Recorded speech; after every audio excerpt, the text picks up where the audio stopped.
कान्हे कांवर लेके हिले डगर में मारत चलेली ताली भौजी चश्मा वाली कान्हे कांवर लेके हिले डगर में मारत चलेली ताली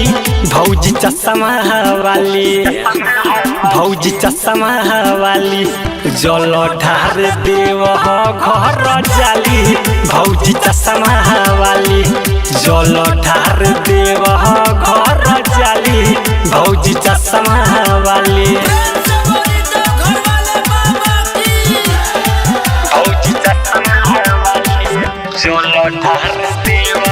घर जाली भौजी चश्मा वाली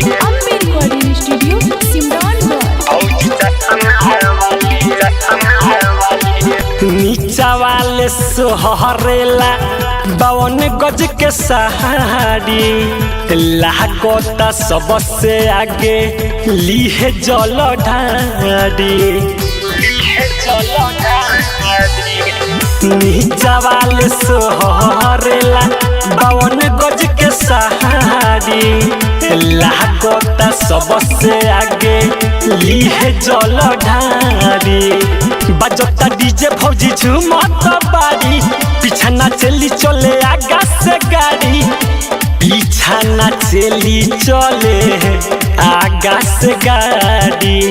कठिन डगर में बोल बम बोल के कहेली चल हाली हाली भौजी चश्मा वाली जल ढार देव घर जाली भौजी चश्मा वाली जल ढार देव घर जाली भौजी चश्मा वाली भौजी चश्मा वाली जल ढार देव घर जाली भौजी चश्मा वाली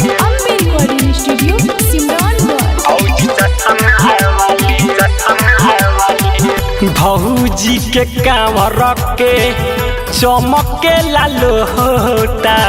संगमे में गंगा के बार सारा गोटा भौजी के कांवर के चमके लालोटा संगमे में गंगा के बार सारा गोटा जतारे कंगन पहिरी के हाथे राइटर लमन सरकार के साथे